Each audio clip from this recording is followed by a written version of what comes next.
Peace and love, family. Welcome to another powerful, powerful discussion with your sister, Dr. Maat. Tonight is not a truth to power talk. This is just your sister logging on and having a build with one of the brothers. I met a brother on IG, and I know from time to time you all know that I go live, and I have with me some brothers and sisters from Instagram that I converse with on post. And so, I do want to welcome Brother Drakeford to the show. Brother, how are you? I'm good. I'm great. I'm actually Good, great. good, brother. So I'm going to give people the backstory on how you and I connected and what this discussion tonight is going to be about. All right. And so, family, I put up a post on Instagram. A while ago, I brought Brother Tariq Nasheed on, and this was probably like last year. I brought Brother Tariq Nasheed on, and we talked about a number of things. We talked about, the idea of, foundational Black Americans. We talked about Biden, Trump. We talked about reparations. We talked about his movie at the time, Buck Breaking. And so there were a lot of things that we talked about. And so anyway, I chopped up the video and I put a couple of clips on Instagram, on my Instagram page. And if you haven't subscribed to my Instagram page, family, please go over there and make sure you subscribe. The number, not the number, my handle is dr.maat underscore. So Dr. Maat underscore. So that is my IG page. And thank you so much. I'm up to 21,000. I don't like saying followers. I like saying, people that I just connect with. You know what I mean, Brother Drakeford? It's like, I don't look Right. at it as like people are following me. I look at it as like we just, Got people a of fan like base. minds. Yeah, yeah. It's just kind of like we just connecting and we're sharing, Yeah, this vibe, ideas. Absolutely. We're just vibing. And so anyway, right. family, I put a post of Brother Tariq explaining his definition of foundational Black Americans. And so when I did, Brother Drakeford, he came on the post, and I love when he comes on the post. Very, very knowledgeable brother. He came on the post. He said two things. The first thing he said was, I understand the whole foundational, and was it you, Brother Drakeford, that said, I don't like the Black and foundational Black Americans. Was that No, you? no, I'm cool with foundational black because our ancestors are the financial foundation of this country. But I'm not cool with American because, That's what it like I was. said earlier. That's what it was. Okay, so hold on, we're gonna get to that. So your Okay, position was you said you didn't mind the Black part, but you mind the America part. And then we kind of moved the discussion into reparations, and you were saying something of the to the effect, well, we didn't pick cotton, So you said something of the effect right. about not knowing. So let's start with the foundational Black American part. So you said Okay, okay, so let's tell me your thoughts about that. like I said, I'm cool with foundational black, but I'm not cool with American, and I'll tell you why. Because Uh-oh. my my father fought in World War II, and the black brothers and sisters of his generation, they were promised, and I quote, free money to buy a home or start a business or go back to school. And after World War II was over, they didn't get it. And the reason being, the government didn't. FDR government said that they were agricultural or domestic workers, which is BS. And yeah, with that being said, I don't trust the United States government. I don't consider myself an American. Hold up, brother. The sister she said she can't see you. So is there any way you can get under the light, or because she said she can't really see you? I mean, Can you see? Can you see me now? now I can kind of like that from that angle a little bit. But go ahead, brother. Okay. Keep on Yeah, I building. So don't. you said you don't.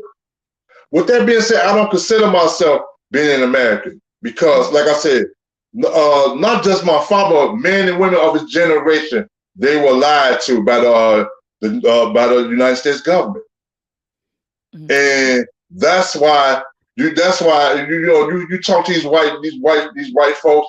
Matter of fact, I remember I had a conversation with a white woman, and she said she didn't know anything about Homestead Act or the programs that FDR would have for white America. I'm like, yeah, your grandfather benefited from that. That's how they got their free land, or they got their home, or business, or slash education, what have you. Mm-hmm. No, brother. I mean, I couldn't agree with you more. That's exactly what happened to, you know, our brothers and sisters. Like you said, your father who fought in World War II. You know, when they came home, first of all, when they were fighting in the war, you know, let's go back. They were fighting in the war, and they were fighting in segregated quarters, right? you. Right, You know, so they're right. fighting for, and see, under the post, I remember saying to you that I can, you know, I empathize with what you're saying. I can feel what you're saying, because literally, those brothers were fighting in segregated units, living in segregated barracks, eating in segregated chow halls, Right. and Thank then you all. look at, came back to America and were treated, terribly. Treated terribly. I mean, they came back to Jim Crow when they came back from World War II. They came back to Jim Crow, so The same thing. they literally fought one war and came back to another war. And then Right. you had some of those brothers. Remember, some of the whites were even jealous when the black men would walk around with their uniforms, and they were Thank lynching you. brothers in their uniforms. So, Yeah. so So no. yes, I completely understand what you're saying. And also, when you and I were conversing on the post, we talked about how, and this was during Franklin D. Roosevelt's administration, he had these New Deal policies Right. that he passed that created black poverty and white suburbs. You know, so Right. namely, what you're talking about is, look, the GI Bill, And which didn't help. You know, the GI Bill was supposed to give veterans, you know, an opportunity to go to college, and it wasn't black veterans that was able to go to college. They gave it to the white right. boys. So go ahead, Right. brother. Mm-hmm. Yeah. And you know what? And to build on what you say about better suburbs from the FDR policies, Donald Trump father got a government contract to build suburbs in I think in Brooklyn or Queens. Yeah, and it was all white. Mm-hmm. Yeah, they and that's what kills me, brother. When they tell us, when we say, hey, we want reparations, cut our check, they tell black people to build, pull yourself up by your bootstraps. But when you look That's, at it, that's when BS. They did. exactly, yeah, when you look at it, all groups, including white America, received handouts from the government, payouts Right. from the government. I believe And it they're was, still doing it to this day. yeah, prior to the FHA. And I'm not talking about the Fair Housing Act. I'm talking about the Federal Housing Administration, who guaranteed home mortgages. Prior to that, whites were making about $2,500 a year. The average white person in America was making about $2,500 a year. That wasn't enough to get a mortgage. But when the FHH, once they established the FHH and started passing all of these policies, that permitted white boys, white males, to get mortgages. Well, what did Right. that do? Now that created wealth that created actually a white middle class. And so Thank you. Thank we you. couldn't, Thank yeah, you. we couldn't benefit I from, have, we didn't benefit from, hold on, brother. We didn't benefit from the FHH, the FHH. We didn't benefit from that. We didn't benefit from the GI Bill. We didn't benefit from a lot of those bills that created a white middle class. In fact, Dr. Amos Wilson, in his book Blueprint for Black Power, he talked about how from 1665 all the way to 1975, there were policies, and you name one of them. You said the Homestead Act. There were policies that were passed that created wealth for white people, and policies that, like you said, brother, they still live off today. So go ahead, brother. You have the thank mic. you. You know what? Matter of fact, I was watching this program about Alaska, and the patriarch of the family, this white guy, he said, guess what? He said he got land because of the Homestead Act back in the 1960s. That's a fact. That's a fact. We just finished reading a book called The Hidden Cost of Being African American by Dr. Not doctor, but his name is Thomas Shapiro. Shapiro said, I think as of like 2016, I had the book back there. As of like 2015, 2016, it said millions of white people today are still living off of the amount of wealth that the Yeah, family that these whites incurred from the Homestead Act. they are. They are. Like I said, I have no problem with foundational black because our ancestor enslaved West African ancestor built the not built the foundation of this country, Absolutely. and it's still going on to this day. Let me show you something. I have something I want to show you because and it gives credence to what you're saying, even though people would argue and say, "Oh, well, our nationality is America because we were born in America." But we have to understand that the original meaning or definition of America or being American meant to be white. All right. And so let me bring that up. Let me show you this slide, family. Okay. Let me show you this slide really quickly. To be American meant to be white. Okay. And hold on, family. I have a slide that I can. Oh, I think I passed it. Naturalization. So this is when we talk about the naturalization law. So here we go. Let me share my screen with you really quickly, family. Okay. All right, brother. You see the slide, right? Y'all see it? All right. And so there was an act called the Naturalization Act of 1760.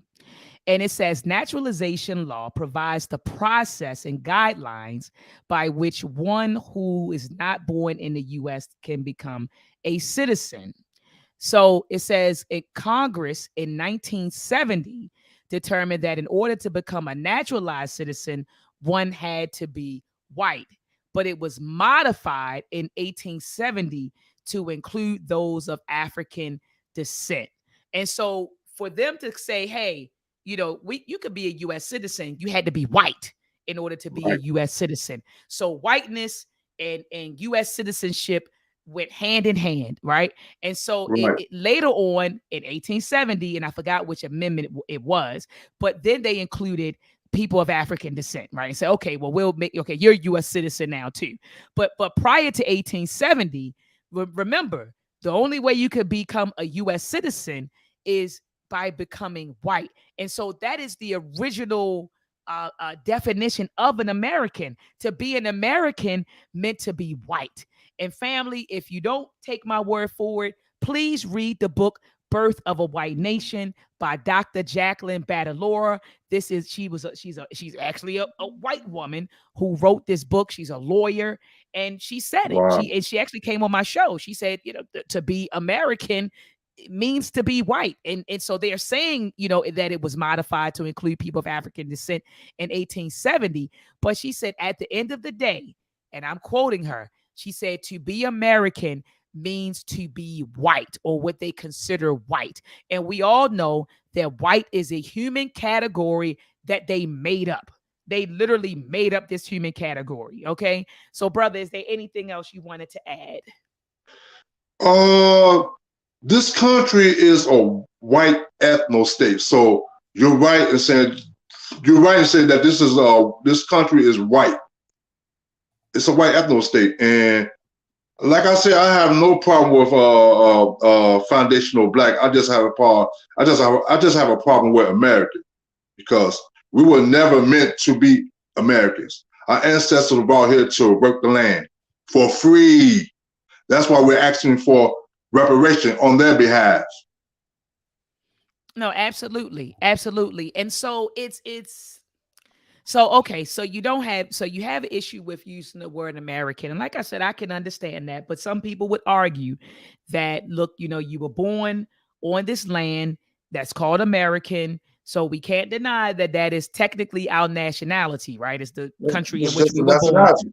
right. But it's definitely our nationality. But you're saying even though it's our nationality, you're not your argument, but your position is that you don't feel like an American. And I remember No, saying I on the don't. post, I yeah, don't. yeah, I remember saying on the post that we've never enjoyed the full benefits of being American. And So we that's why we still don't don't. feel like, and we still don't. So that's why we don't feel like And this, Americans because we've never enjoyed the benefits of being one. Go ahead, brother. sister, and look what's happened today with Ukraine. They just sent them almost $14 billion of our taxpayer money. I heard it was on the table. I don't know if they passed it yet. You're saying that it was No, they passed? passed. They passed. They passed. They passed. They Mhm. passed. Yeah, it was supposed to be some sort of humanitarian package or something.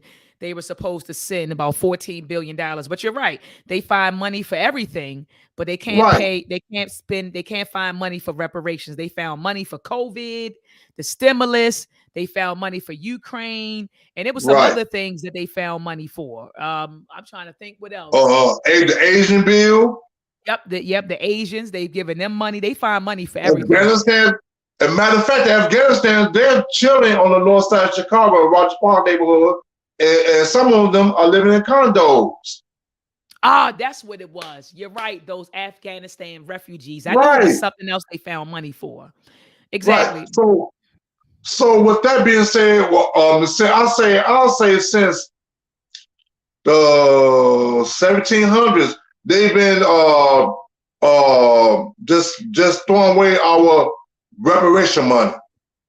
They be giving us the how can I say this the expletive finger for for centuries.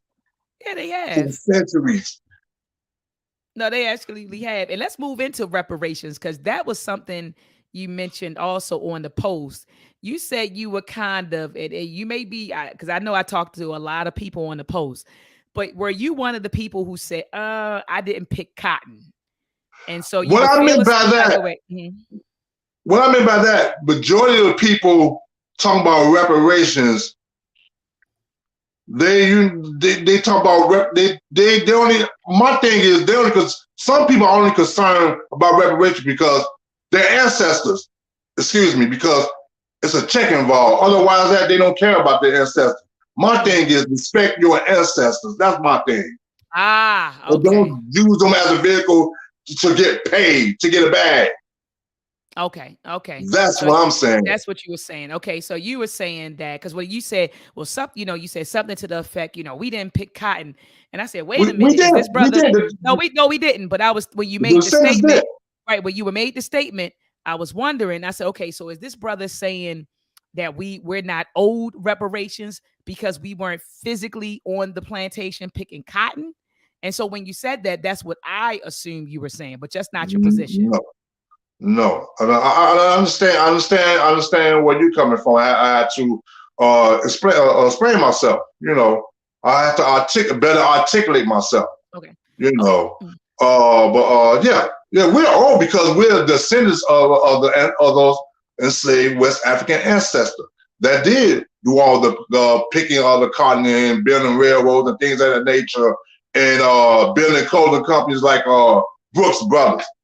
They're still in business today, and banks the banks that lend the slave masters money like Chase. Yeah, Chase. Yeah, yep. Yeah, JP Morgan and Chase. You got thank you you. got Wells Fargo. You Thank got even well, universities, Fargo. Yes, yes, even universities. yes. Georgetown University benefited from slave labor. I think it's an insurance company in New York. What's it called? Met New New York. York New York. life insurance. Yeah, life insurance people they've benefited. So yeah, a Yeah, lot of of a course lot they of these have. countries, but companies have benefited from slave labor. You know what I mean? Right. And so they do we are owed Well, we reparations. But owe you yeah, we owe reparations. And mm, some of those companies they claim Russia they claim they're not doing business in Russia. But yeah, they were doing global business. mhm, Those mhm. same corporate entities that owe us reparation were doing business in Russia. Absolutely. Sister Shex says it sounds like you don't really disagree. Yeah. So that's what, so brother, you were saying on the post, you should have better articulated what you were saying.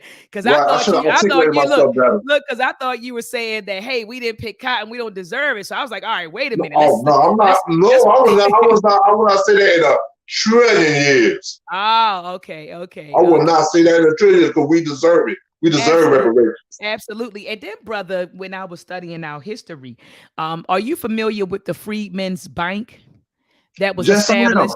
Yeah. Yes, I And am. so for the folks who aren't familiar with the Freedmen's Bank, it was a bank that was set up by the federal government, but it was ran by whites.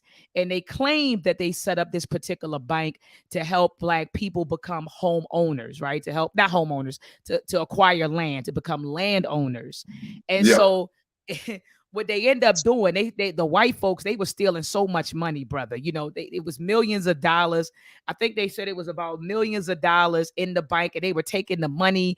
And the two white boys who owned it, well, one of them, he owned it. He was taking our money and funding another white bank downtown and looking out for that white bank.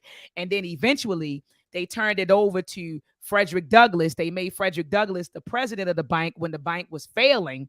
And so after, he said, man, I can't do anything with this. And so anyway, they end up closing.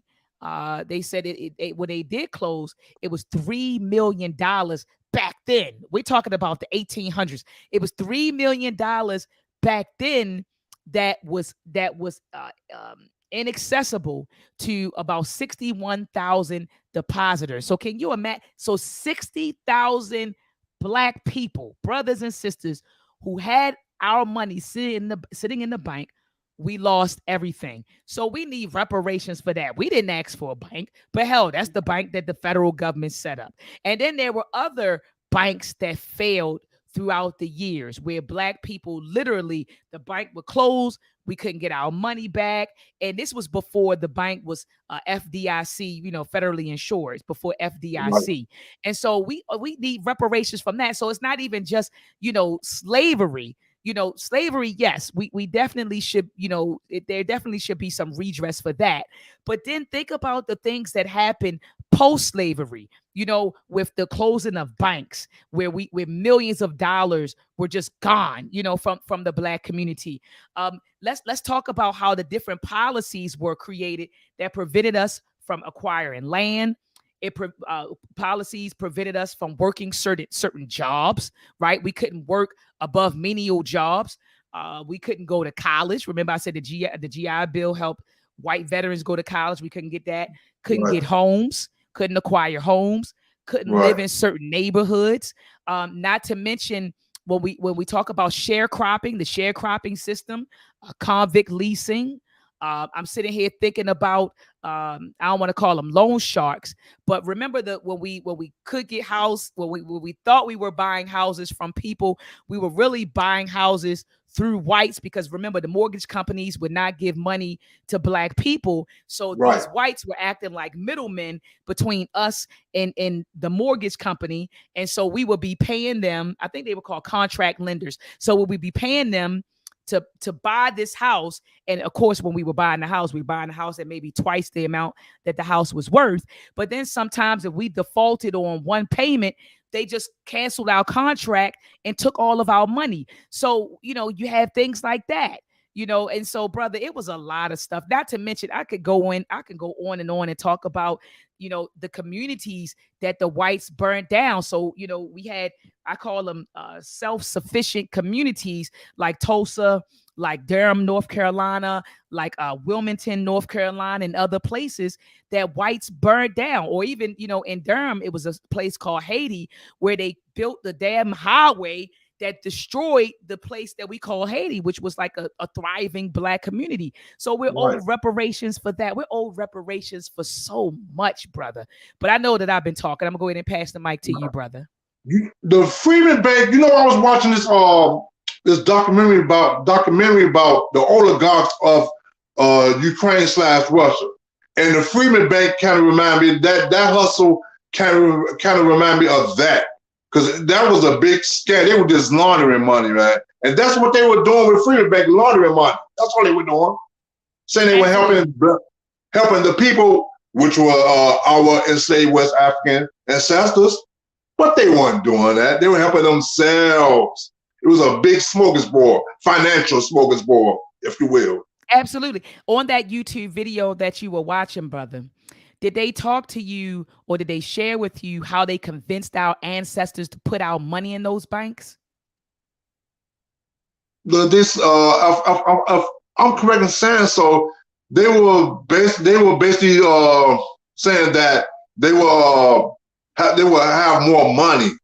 Mhm, mhm, and they If were I'm handing correct in out saying, they were handing out pamphlets, like print pamphlets, like little pamphlets to our ancestors and saying, you know, you can be your own boss. You can I'm telling you, brother, I unpacked this with my book club. We meet on Sundays at 7 p.m. Eastern Standard Time, by the way. And so we're reading this book called The Color of Money by Mercer Barrett Darren. I probably butcher her first name, but it's Barrett Darren. It's called The Color of Money.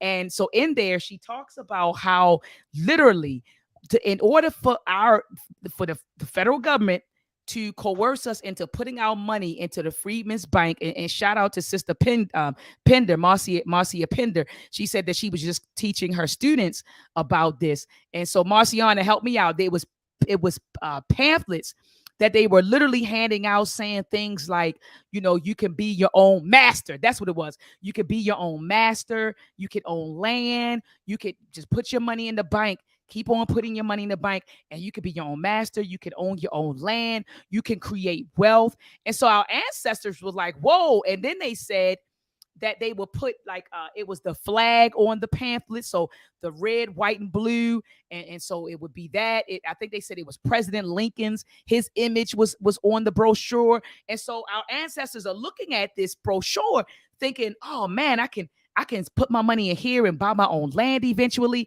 I can be my own master. I can create wealth, and oh, by the way, this bank is backed by our federal government."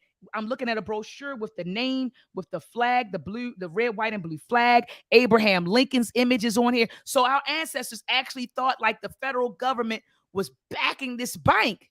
And come to find out, like you said, it was all, I don't want to say a hoax, but it was. It did nothing for the black community. Yep, here it is. Here it is. Sister Pender, yes. She said, yes. Them selling us on the idea, yep, of being our own master. Their money was safe. They played on the fears of white people coming into their homes and taking their money. So, yep, put your money in the bank. They literally, brother, persuaded our ancestors to put our money in the bank. And when they closed, 61,000 black people lost $3 million. So, brother, I always tell folks, when people say reparations, people say slavery, and I say, hell, it was much more that was done to us. Not much more. I don't want to compare post-slavery and slavery, but it was not just slavery that they owe us for. They owe us for slavery, yes, but they owe us for the things that took place post-slavery as well. Brother, go ahead. You right, want to get in? Go ahead, brother. right, yeah, yeah. It was a Ponzi scheme. It was a big Ponzi scheme. That's what it was. Facts. Facts. And we were left holding the bag, literally holding the bag. Nothing to show for it, No, you know. absolutely. And that's why they kill me nowadays. You know, you had these black celebrities about our ancestors. I remember Oprah Winfrey saying that our ancestors died for our right to vote. No, our ancestors died for our economic independence. Mhm. And yeah, I don't like that, brother. I don't, the boomers, and shout out to the boomers. I love my baby boomers. But the boomers, boy, they will guilt you into voting. And that's their favorite line. Yeah, someone died for you to vote. Our ancestors died for you No, to vote. no, Our ancestors, during that time, our ancestors were trying to get free, right? right, And what they thought at that particular time was that, okay, this is a mechanism, right? Our ancestors wanted to get free. Our ancestors wanted a better life. Let's just call it what it was. Our ancestors wanted a better life.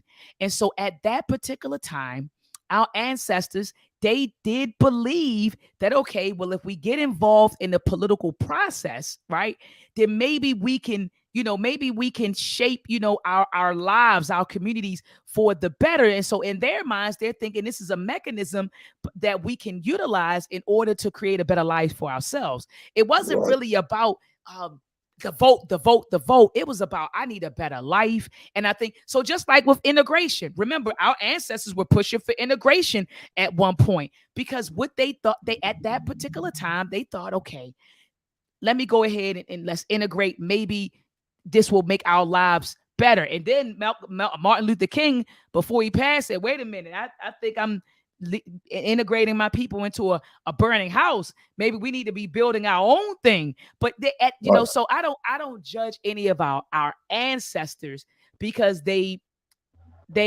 they did what they felt was right at those times. You know how they say right, hindsight is 2020. So we look back and say, right, that was a bad move. We should have been doing this. Or that was a bad move. We should be doing this. And that's the beauty of studying history.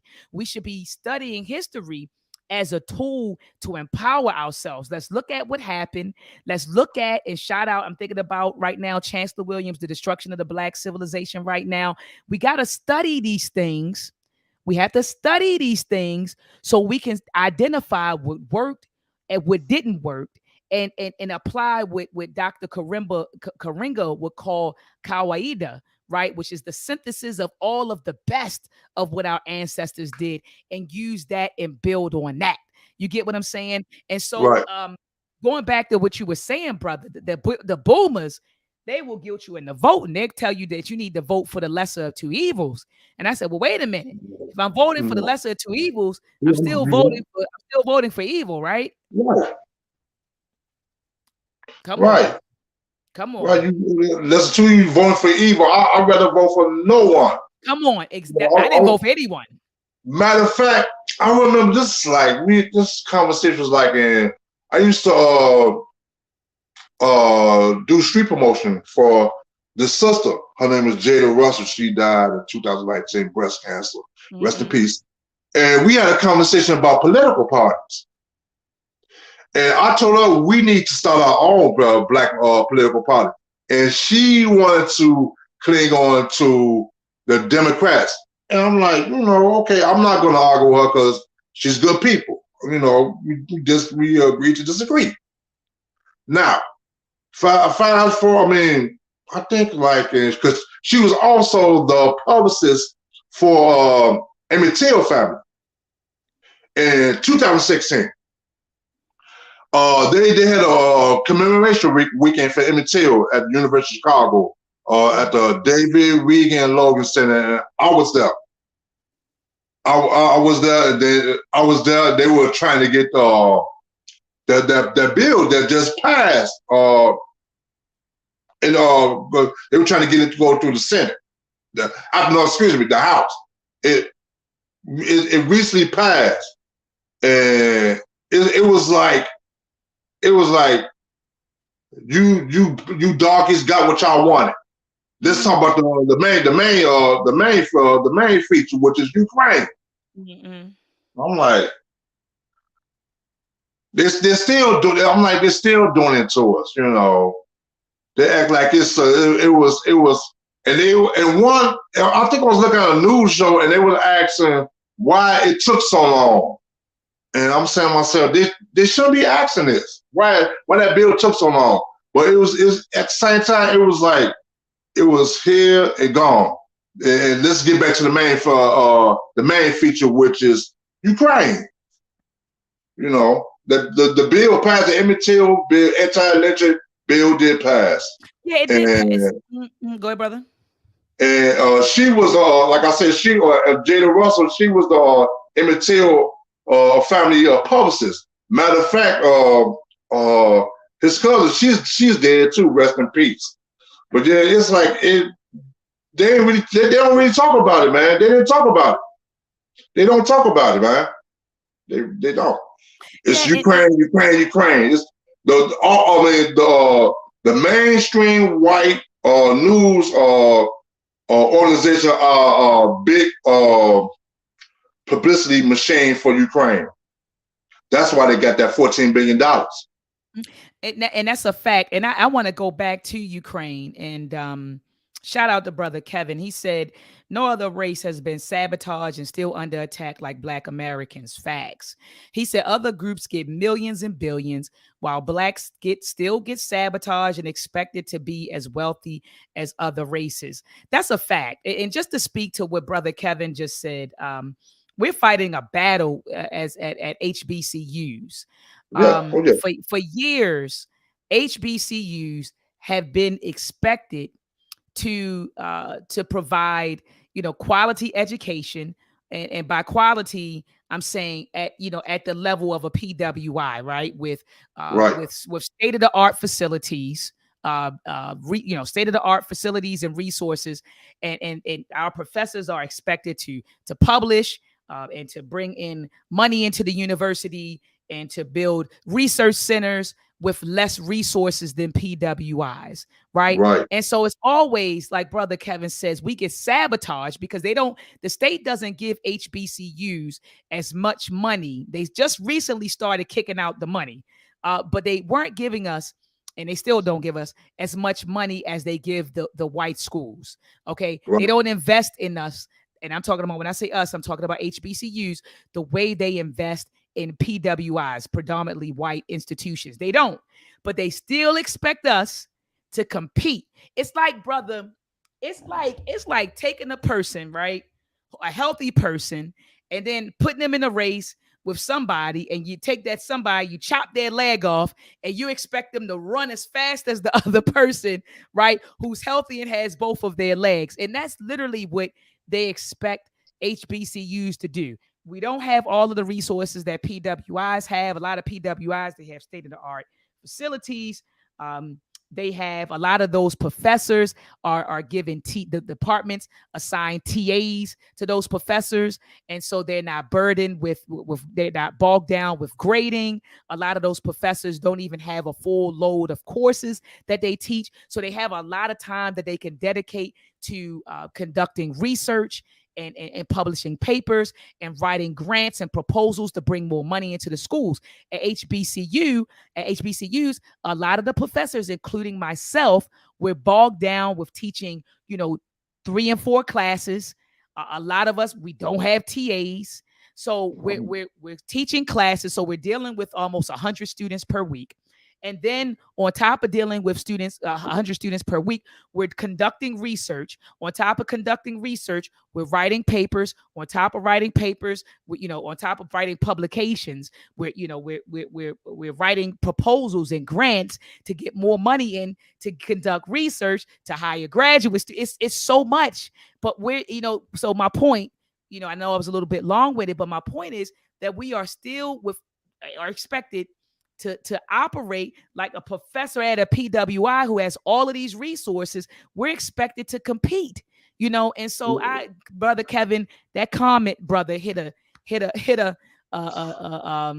what do you call it, brother? It really spoke to my heart when you said that at the last part we get sabotaged, and you said expected to be as wealthy as other races. In my opinion, when I read that, I'm thinking about how we get sabotaged and we're still expected to function the same, if not better, than other races. So, brother, I want to go back to what you said about Ukraine.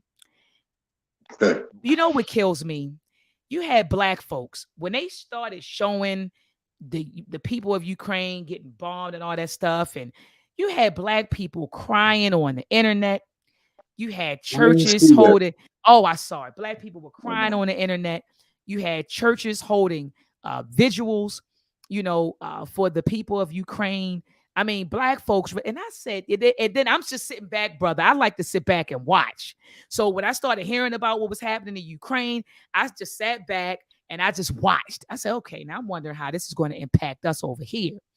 Then a lot of footage started coming out, brother, of video footage showing how the white Ukrainians was treating the black folks over there, not letting them get on trains, not letting the women and their babies, I'm talking about the sisters, not letting the sisters get on trains with their babies, not letting us get out of the country. Because like the Ukrainians, those white boys sit their women, and their children out of the country. So, Right. so you had some black folks over there. The black men, they trying to send their women and children out of the country. They were pushing the women off of the train. So the women that have it, they had their babies. They're trying to get on the train or the bus or whatever. I forgot which one it was, but they were pushing them off of the train, saying, "You can't get on this train. You can't get on this train." So I said, Right. you got brothers and sisters over here crying for Ukraine, praying for Ukraine, but they're treating our brothers and sisters like crap. Right. Then there was an article that just dropped, and it was a brother who said that he's preparing to go to Ukraine to fight. And From Detroit. I was sitting there, brother. I said, "Oh my I'm God, like, so lost. brother, I was lost." I said, Here's "Why my the position. go ahead, brother?" Here's my position. Vladimir Putin is bombing. He's bombing Ukraine back into the 1600s. Mm, I feel nothing for those people. me either. I don't And I either. will tell you why. Because I remember this Ukrainian woman, she told me, my friends don't like black people. I'm like, well, you don't have to worry about me going to that neighborhood. Mm. And I used to promote at house music party here in Chicago. And the Ukrainians and Serbians, they are racist toward white black folk. But the the one thing I don't like about them, they are nasty. They don't wash their hands when they use the bathroom. They But are. I feel nothing for those people. I really don't. No, Matter of fact, it's a form of entertainment for me watching them going through what they're going through because they want they like I say they don't care no thing about black African people. not at No all. thing. No, they don't. They don't care about us. And like you said, they're extremely racist. I was wondering why those black folks were out over there. I said, what the hell they doing over there? You know what I mean? Like, I said, what the hell they doing? It's Why they even it's it's there? Mhm. it's beyond me. It's beyond me. It's beyond me. I don't know why. You just have you just have silly black folks in this on this planet. Unfortunately, Right. they don't read. They don't try to educate themselves. You know, things of that nature. Absolutely. Yeah, and the only thing, brother, I'm gonna be honest with regarding this war and whatever's going on with it. I just kept thinking, how is this going to impact us? That's the only thing people say, oh, it's going to be gas prices, and then there's rumors Oh, that let me, that Biden is going to stop imports, from Russia and all that stuff. So I was just sitting back thinking, how is this going to impact us? Other than that, I could care less. Go ahead, brother. sister, I'll tell you how it's impacting us. The money that they're spending on this war could go towards our reparations. Yep. That's number one and important. Number two, when I found out about Russia, Ukraine, those nations, they're white nationalists. They are. And they will die for their ancestors. Black folks, not so much. If there's a check involved in it. But other than that, no. Mm. Mm. That's one thing I would say about them. But other than that, I care nothing about Ukraine. I cannot. Matter of fact, I don't want to travel to that part of the world, Eastern Europe, because I know how they get down. That's a fact. That's why it just like you said, these black folks over here crying, talking about, let's pray for Ukraine. They I'm not changing, praying for they they nothing. they changing their profile pictures on Facebook No, and to support no. Ukraine. And then you got the brother. I'm telling you, it's an article. Let me pull it up. It was an article. The brother said he's going to fight for Ukraine. I think it was a brother from Detroit, and I'm like, with so much going on with Detroit, with black people, this fool want to go over to Eastern Europe and fight for them and die for them. Yes, you're right. He You're has right. to know that You're right. the Russians will see him a mile away. And I'm thinking to myself, they would say, African, what are you doing here fighting this war? Fighting for Ukrainians, fighting for these serfs. Mm-hmm. And you're right. And It was a brother. It was a brother in Detroit. It says 62 headed to Ukraine. He said, I'm actually, yep, it's a brother. He said, I'm actually going oh to my fight. God. Mm-hmm, mm-hmm. Oh my God. Because see, if I'm correct in saying so, Over there, Russians, were the elite. They consider themselves czars, kings, the emperors, and the people outside of Russia, serfs, and those are slaves. That's why that part of the world there are Slavic nations.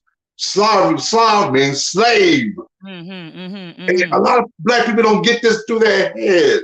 They don't think. They don't read. They don't care to think a thought through. You see what I'm saying? Facts. Facts. Don't That's care a at fact. all. No, that's a fact. Everything that you just said, and it's just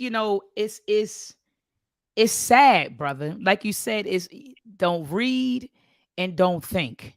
And so it kind of, brother, all I'm gonna say is it's sad. And this is, I want to show the family this. This is what we're talking about right now, family. I don't know if you saw it. You saw this, right, brother? Yeah. That food in Detroit. All right, let me see. It said the ad is going to be over in 5 seconds.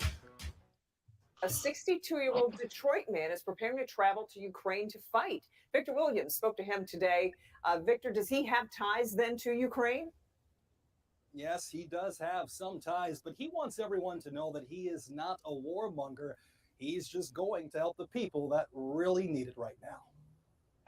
Ukraine is a war zone, so to speak. So I'm going there to kind of help the Ukrainians defend their homeland. Detroiter Dr. Johnson says in just a few days he'll be on the front lines fighting the war against Russia. So far, he's already ordered a Kevlar helmet and flak jacket and all the other necessities. This Wednesday, the 60-year-old will be flying to Amsterdam and then to Poland. From there, he plans to travel to Ukraine and immediately join the battle. I get real-time information from Ukraine from my... We see why. Bam! There it is. You see it, brother? Yeah. I see why he feels some type of way. You see that? No. I'm not going to that because those Russians will they give them two choices: bullets, or you be blown to bits. It's that simple. That's right. That's right. I'm not. No. You know what? Have a nice day. No, I will not be over. I will not be traveling to that portion of the world. Eastern Europe, Slavic countries. No. Right. No, look at this. Hold on. Contacts there, and they're really, really suffering. These small acts of kindness. Members prayed for him at Church of the King in downtown Berkeley. Right now, perfect the things that are imperfect in him, Father. And Father, we know that these. I told you. I told you. I told you. I don't want to see that. These black folks. No. Look, brother. But I told you. Look at this, brother. I told you. Hold on. I told you that you had people fighting. I mean, people was literally praying for these folks. He has to go and to do what you call him to in Jesus' name. Some Ukrainians even showed their gratitude. Pastor Tal Sullivan says their prayer requests are simple. We're praying for protection and God's provision, and we're inviting God to come and use them as he wants. Dr. Johnson has a military background serving with the Army. He also already spent 2 years in Ukraine working at a university. My job from 2018 to 2020 was to train university professors and graduate students on bringing transparency and democracy to the classroom. Who would have figured I would be putting that into practice? I don't plan on coming back with a red, white, and blue or blue and yellow flag over a box. So I'm coming right back here in Detroit and hopefully make Detroit better like we all do. And we certainly hope that that's the case. As you can imagine, Dr. Johnson's family is totally against this. Victor Williams, local. How impressive, though. And Victor, we do wish Dr. Johnson well. We appreciate that story. And she says, how impressive. Oh, my gosh, brother. That's not impressive at all. No, not at all. Not at all. It's sad. It's sad. It just goes to show you, how far we've, I would say, fell off. It's sad. It's sad. Sister Pender said, I wonder if they had this same energy when it was Haiti. Not at all. Not at all. Not at all, Queen. If it was Haiti, no one. No. It wouldn't even be on the news. It wouldn't even be on the news. It wouldn't even be on the news. No. Oh no. I don't know. Mm. Oh my, I just can't. I just can't. I just can't. You know, it won't be me. It wouldn't He be said me. it wouldn't be me It either, wouldn't brother. be me. You know, Yeah, I'm not going over there to die because that's what you're going. You're going over there to die. Those Russians will kill you. absolutely. Omega Sun's Light said not even the same energy for Detroit. Right. Thank Not e- you. not even the same energy for Detroit, but he going And over I say there. the same thing. Hmm. Hmm. Hmm. It's a But shame. this has been a great conversation. It's Yes, better than I brother. expected. Better Yes, than I brother. expected. Yeah, brother, it was really good chopping up with you. We got to do this again. I'm gonna bring another brother on. Okay. I'm gonna bring him on probably Tuesday because he wanted to challenge me on the idea that black people have 1.2 trillion dollars, that we spend 1.2 trillion dollars. And so my position is that we don't. His position Oh, is that we do. And sister, so I'm gonna tell you this. I'm gonna tell you right now. That means mm, nothing. We control and own no thing. right, right, No right. And thing. That means nothing. nothing. Exactly. So like we He's, got 1.2 that's a trillion waste of time, dollars. right? That's a waste of time right there. Now, if we control and own the economy, yeah, that means something. Just like the Katanji woman that's going to be on the Supreme Court. If black folks control and own the economy and politics, her um Her her position. her position on the Supreme Court would mean something to black folks. But it's right now it's just another job. It's a lifelong check. Absolutely. Absolutely. Absolutely. And so I'm bringing him on to he's I used to believe that whole $1 trillion buying power thing. And then shout out to Dr. Jared Ball. He wrote a book called The Myth and Propaganda of Black Buying Power. That book really opened my eyes up to the fact that no, we don't spend no 1.2 trillion. But you know how the thing about a myth or the thing about a lie is that when it's repeated over and over and over again, and then when it's repeated by people that that you admire, love, and respect, you believe it. And so I've been hearing it for years and years and years, and it keeps getting repeated. But then when you start digging and doing the research and finding out the origin of the myth, then I'm telling you. So I'm gonna break that down when that brother comes on the platform. We're gonna go all the way back to what is the original concept? What was the original concept of buying power? What did that concept mean? Buying power. What did it mean? How was it measured? How did we go from that to black people have 1.2 trillion of buying powers? Where did it come from and why? And brother, what it came from is really the black boule. I said black bourgeois, the black boule, or black bourgeois, but the black boule. They really sold us out. And so it's a whole lie that, and I'm not even going to get into it. So, family, I'm going to wait. I'm not going to get into it.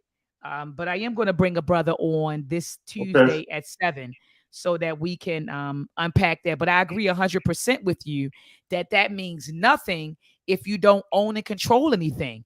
That means nothing if you don't have any wealth. Right. Black people only own 2% of the national wealth, and you running Right. around talking about we spending $1 trillion. What sense does that make if you don't own and control anything? So I'm with you on that, brother. And so Right. anyway, someone asked in the chat. So does the brother agree the federal government giving the American Rescue Plan 2.7 billion to black colleges because of America's original sin, slavery to black people? I don't even understand, brother. Maybe because I you were would say writing this that. about that. Yeah, I don't. Uh, and I remember looking at not looking, listening to the Black Authority broadcast about this, about the endowments of colleges. We shouldn't have to rely on the federal government. That's cool, but we shouldn't have to rely on them because these universities, these top Ivy League universities in this country, they have endowments of sometimes over $20 billion. And with that being said, they have so much money that the student they can allow their students to go to school for free, but they're not, because they're getting that federal money. They be missing that federal money. Excuse me. But at the same time, that's cool. They're giving black HBCUs money, but their endowment is not where it should be. Mm-hmm. Mm-hmm. Mm-hmm. That's why I said that brother. Mm-hmm. Okay, so I think he re-articulated himself. So he said the federal government coming up with the American Rescue Plan, approving $2.7 billion to black colleges. They did that for a reason. He says guilt. So he says they know they owe us. Yeah, and they owe us way more than that. It's You took the words right out of my mouth. They owe us way more than that. Like I said, the endowments of some of these Ivy League university, just ridiculous. $20 billion, $30 billion, $40 billion. Come on. Right, absolutely. That's nothing. Dropping the bucket right there. Absolutely. And I want to say that I do want to say that I mean, that's, you put 2.7 billion. Dr. William Sandy Darity said that the baseline for any reparations program should be anywhere from, I want to say, 10 to 12 trillion dollars. There was another professor that put it at $25 trillion.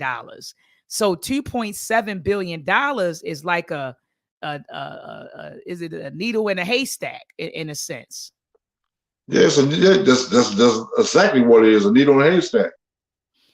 No doubt. So, brother, do you have any last words for the listening audience? We're going to get out of here. We've been on for about an hour, and it's been good chopping it up with you. But do you have any closing words for the listening audience? I will say to the listening audience,